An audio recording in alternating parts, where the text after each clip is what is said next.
Hi, I'm Greg Brail from Google. I want to talk today about APIs. In particular, about how companies are using APIs to deliver new experiences for their customers, whether those are business customers or ordinary people, and how you can actually do that in your business. There are going to be three parts to this talk.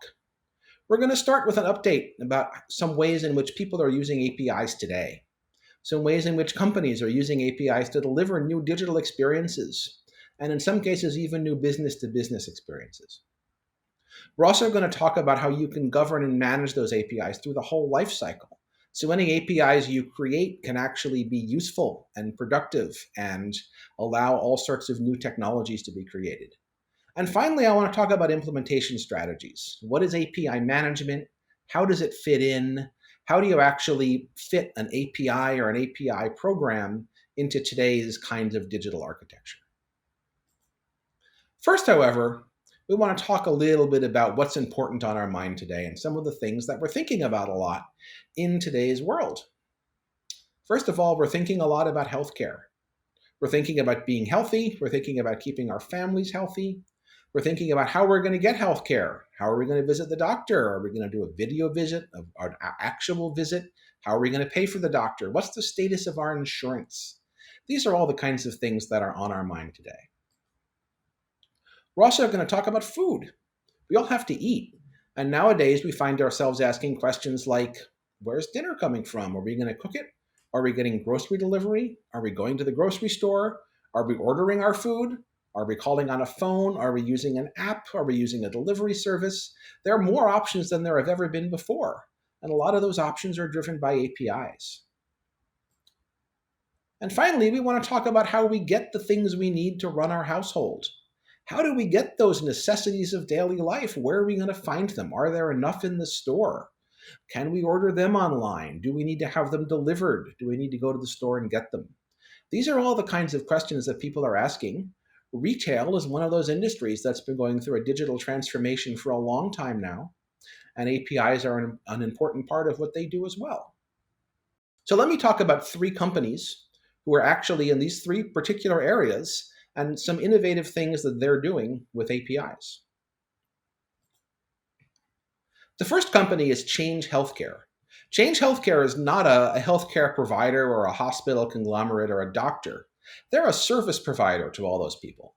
In particular, they offer something that they call the API and Services Connection for Healthcare, which is just what it sounds like. It's a set of APIs that these different kinds of healthcare providers can use in order to deliver things like health eligibility calculations, patient's responsibility calculations. So when you're going to go to the doctor, you can have some idea how much you'll have to pay out of pocket versus how much insurance will cover. So basically, they're a service provider for all these healthcare companies that want to offer a better digital patient experience. And they're using APIs for, one of the things that we've talked about APIs being useful for many years, which is to allow third-party innovation. They provide a set of services, and their customers can then build on those services to deliver innovative technology for all of their consumers. Now, if we move on to food, one company that's no stranger to a digital experience is Pizza Hut. Pizza Hut now has an app called the Pizza Tracker, and the Pizza Tracker literally lets you keep track of your pizza.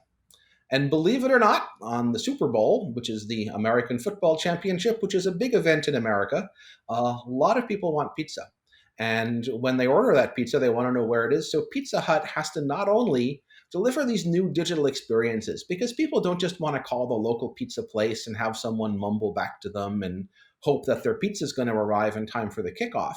They want to know that they're going to get the exact pizza they ordered, when they ordered it, when they need it.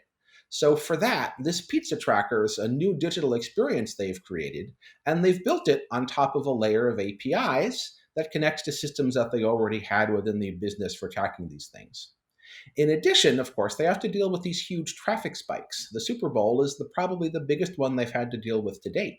So they take advantage of all the things underneath the API layer, like auto scaling, Google Kubernetes engine, and other technologies like that, so that when that demand spikes, their IT systems don't struggle and you don't give the customers a bad experience. Instead, you give them a good experience of giving them a responsive app that lets them track that very important thing that's on their way to their house to keep their friends happy and fed. And finally, we'll talk about retail. Retail's been doing digital things for a long time, but there are a lot of new things that are happening. Conrad Electronic is one example. They're actually in Germany. And one of the things they did is they took a lot of the data from their existing legacy data warehouse and moved it into BigQuery. This is not a BigQuery presentation. There are some great ones at Next I'm sure you can listen to. But one of the things they did with BigQuery then was give access to those data warehouse items via an API. By doing that now, their B2B customers can now use those APIs on top of BigQuery to have more timely and more accurate information about Conrad's offerings and even their inventory than they could have before, because they gave them a channel for getting that information that's much easier for developers to consume. In addition, and we'll talk a little bit about this pattern as well, once they had those APIs, they could build a new in-store tool. And that in-store tool is something that their associates in the store can use in order to help customers better understand what's in stock, what the price is. And now when you come to the store, the people who work in the store with that tool are better informed than they ever were before, resulting in a better customer experience, which I imagine means, more people want to shop there. So that's a really cool example of using an API for multiple contexts, both for B2B as well as to improve the way things work internally and improve their own customer experience. So that's a little bit about how APIs are being used by all kinds of companies. And they all have APIs at the core, really. And what we found is that, I've been talking about APIs on and off since about 2009. It began as something that people, were not sure why we were talking about it. Like, really, do we really want to offer these external services? And now they've really become the way that industries of all types communicate. And those examples are just some of the examples of the way that people are doing things like building new mobile applications, building other kind of digital applications, and building business-to-business services based on APIs. But of course, once you build the API, you have to govern it. You have to keep track of it. And you have to make that API useful. And that's really where a lot of the challenge of API management comes in. Whenever we talk about APIs at Google, we almost always start with this little chart you see here, which we call the digital value chain. And there are a couple of important things about this. One important thing is, of course, it mentions the technology. After all, an API is a bit of technology that sits in between a backend and an app. It's literally the connection between the app and the backend. But an equally important part of this value chain, maybe even more important, is the connection between the people. And the connection that we're especially interested in when we talk about APIs is that connection between the developer who uses the API and the API team, or the people who create the API or manage or govern or even are sometimes called the product managers of the API. Because making an API successful is more than just sticking something on the internet with an endpoint and telling people to use it. It includes all kinds of aspects that a product manager has to consider when they want to make their API be useful. The interesting thing about this digital value chain is it also lets us focus on sort of, where the real value is. So as technologists, we always want to start with the back-end stuff, the stuff we understand. We have a legacy system that keeps track of our inventory for us. Let's expose it as an API. Okay, what does the API look like? Well, it looks like our back-end system. How do you use it? I don't know. Do you know our back-end system? That's how you use it. That's not a really always the best way to make some technology useful outside the organization, but it's often where we start. But it's not always the most effective way. What about the developers? How are they going to use those APIs effectively? What about the actual customer? Does the API do what they need? So it makes sense in another perspective often to talk about an outside-in perspective, starting with really, what do the customers want? If it's a business to consumer aspect, you have product managers, you have people in the organization who probably have all sorts of great ideas for new services they could offer to their customers.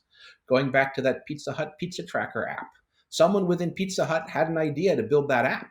They had to come to a technology team and say, how are we going to build that? Where's the information we need to build that? Well, it may be locked inside legacy systems in your company, and it may require some new APIs to expose it. As another example, you might want to do business to business like Conrad did. You might want to actually make APIs that your large partners can use to have a more efficient relationship with you, which we hope would drive more business. That might drive a different kind of API. There might not only be a different set of requirements for what the API does, but there could be different requirements for the technology. Maybe security has to work differently. Maybe the data's got to be presented in a different format. These are all questions that a really effective API team probably ought to be asking when they start to do something with APIs. So a great example of how to apply this digital value chain is to start with a real actionable project and then move on in order. We did a webinar recently with MTN, which is a multinational telco located in Africa, and they've embraced APIs, and I think they have a great example for how you can actually use this digital value chain in production. They started by solving the problem right in front of them. They needed some specific point-to-point apps, and they created APIs to support those apps. But then they learned that they could use those same APIs for other things, for some of their web apps, to drive their call centers. And then after that, they were able to have additional pieces of functionality that they could build with their APIs, like omnichannel retail, like APIs for use by their partners, like even eventually things like digital assistants and IoT devices. All of these things began to be possible as they started with a simple API and started by solving a single business problem. And then they branched out to build a much more comprehensive platform, where today they have a wide variety of APIs and a wide variety of business processes. And this has really enabled them to speed up the ways in which their customers and their own product managers can create new things. And we've seen this example across a whole lot of industries where companies that used to take months to bring a new partner on board or create a new marketing campaign are able to do this sort of thing in days or weeks, because once you have the API and once you have the technology to make it possible for people to consume it via self-service, the cost to get a new consumer on that API is extremely low. Before you had APIs and before you had self-service, it was a totally different world. When you have to build a completely new service or a new business or hire software developers in order to implement a new idea, it's much, much, much more expensive than when someone can simply sign up for an API via self-service using an interface that a developer understands well and start working on it. So what we find is that the customers that succeed with APIs end up sort of moving up this chain from the left to the right. People often start out with APIs to solve point-to-point problems, and that's fine. We need to integrate system A and system B. Let's do it with an API. So maybe once that integration is built, we can use it in other ways. Or we need to build a new mobile application. Let's build an API for that mobile application, but let's make it reusable enough that we'll be able to use it for other applications in the future. And that's where we start to move up to the right. We move from basically giving access to APIs to creating those differential digital experiences, like the Pizza Hut pizza tracker. But where the real interesting stuff comes is when people are able to use those APIs to create ecosystems, to create new types of business, and to enter in new ways for people to interact with them as companies. So there are a couple of different reasons why you might want to have an ecosystem. One is simply you may be able to unlock new lines of business. Going back, I'm not sure exactly what lines of business Pizza Hut did, but if I look, for instance, at what we talked about with Change Healthcare, right? They created a whole new business around offering API-related services for healthcare providers to use. Those ecosystems also help you better meet the needs of the customers, and that's a really important thing, and they help you discover new customers. Those are really important because once you've started to use an API to build an ecosystem, you may find that some of the best customer experiences and some of the best new lines of business for you could come from people who are using your APIs from outside your company. We've talked for years about APIs being something that you use to drive third-party innovation, and that remains true. And we have a number of customers who are doing that and doing that in some very interesting ways. One great example of this area is Ticketmaster. Ticketmaster is primarily US, but I know they have an international presence, and they are very successful at selling tickets to online events. Well, real events. Now, maybe at this particular moment, there aren't as many of those selling as there once were, but that will come back. And what Ticketmaster did is they created an API, and this has now enabled places like retailers like Costco, digital platforms like Facebook. You could even imagine an airline or a hotel company saying, hey, when you book tickets at our hotel, you might also want to get tickets to our local play using Ticketmaster.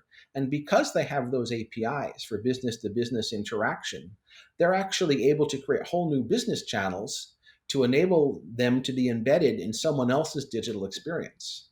And a great example of that is that in 2018, 15% of their ticket sales were coming this way. So they've really seen that by creating those APIs and creating a platform or an ecosystem, now third parties can do innovative things with the services that they already offer.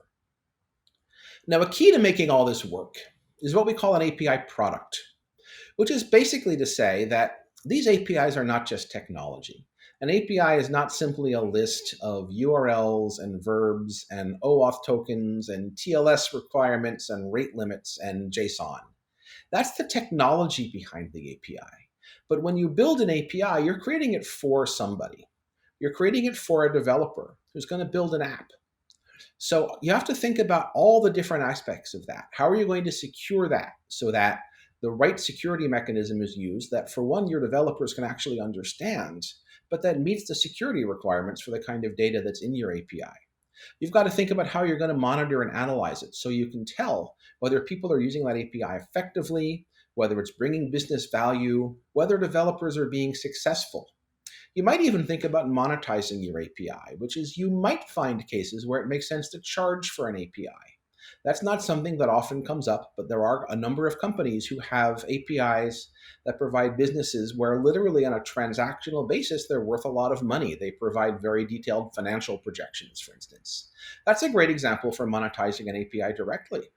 We find other cases like Ticketmaster where it may actually not make sense to monetize your API because it's driving more business to you. Or you might even want to pursue a profit sharing philosophy where people who are using your API to drive business to you might actually take a share of your profits. We've seen people do all these kinds of things with APIs. But the key to it is to enable self-service for developers. That's really what APIs and API management are all about. It's not that difficult to put the technology in place to make it possible to call something in your business over HTTP, send it some JSON, and get a result back. But now if you want tens or hundreds of thousands of developers to use that API, either inside your company or outside your company, you've really got to think about how they're going to learn about it, how they're going to get access to it, and how they can do this via self-service. If using your API requires going to a meeting or attending a conference call, it's a lot less interesting than if it's something you can do right there in your web browser on your computer. Okay, now we talked about some examples of using APIs. We talked a little bit about APIs as products and the importance of self-service. Let's talk about how we do this and how APIs and API management actually fit in an organization. So within an organization, APIs can be everywhere. They can be in legacy systems. They can come from SaaS vendors. They can be third-party APIs. Increasingly, we see more and more people having third-party services coming over the internet that are part of the APIs they're delivering, even inside a corporate network or internal applications. Of course, we have VMs, we have legacy systems, we have serverless platforms, we have Kubernetes, we have all kinds of technology. But one thing that's becoming increasingly clear in all sizes of organization is all those bits of technology can be used to deliver APIs. And APIs can sit on all of them, and they can talk to each other, and clients can talk to them, and all kinds of things can happen. And the more and more APIs an organization has, the more important it is to be able to keep track of them, to have some sort of governance over them, so that a product manager or even a security person can ask questions like, what APIs do we have? How effectively are they being reused? Are they secured in the appropriate way? Which ones are the most popular? How many APIs do we have that nobody is using? These are the kinds of things that people bring an API management platform in for, because by registering APIs with the API management platform and getting statistics and analytics from that platform, it's actually possible to answer some of these questions. And many organizations find out they have APIs they didn't know about, or they have APIs that they do know about but aren't being used effectively. And this is a big, important step for customers and companies that are using APIs internally to drive all sorts of innovation. Of course, once we start to drive the APIs outside the organization, it gets even more interesting because now we not only have to deal with what happens inside, but what happens outside adds a few new layers of complexity. For instance, the developers using the API are not necessarily part of your organization, so you need to figure out how you're going to secure that API for their use. Do they work with an existing identity platform, or do you create a new one just for them? If developers are going to use an API via self-service, they might be using some sort of developer portal, a website where they can learn about APIs and sign up for access. How do you secure that? How do you maintain identity there? How do you make sure your API documentation is effective and your API designs are effectively communicated? So whereas internal API management and governance tends to be about things like enforcing API design standards, enforcing API security standards, and keeping track of what's going on, API management outside the organization now includes things like, how do I market the API? How do I make the API easy for developers to consume? How do I add additional levels of security? So for instance, in a lot of cases, people who have APIs on the internet that don't require security credentials to use, like some retail APIs that let you get prices and store locations, many of those are subject to attacks by bots. And these are not bots that are doing a denial of service or trying to hack your system. These are people who have signed up for your API like legitimate users, but they're using it to scrape data for their own competitive purposes. So for instance, in the travel industry, let's try to book a hotel room at all the hotels and see what price the competition is offering. There are a lot of different and interesting kind of security threats and other things that a company has to take into consideration when they offer APIs outside the organization. And one of the roles of an API management system is to help you manage those sorts of things as well. So now we're not only helping you govern and maintain standards inside the organization, we're also helping you effectively make sure those APIs are used well, and are used in a secure way by people who are outside your organization. And once you share APIs outside an organization, that's when all of the fun things we talked about before, like governance and the ability to create an ecosystem and the ability to enable third-party innovation really comes into play, and where you can really do some interesting things as an organization. Now, if we jump back inside for one more second, I don't always like to leave this without talking a little bit about the role of internal services, and especially microservices.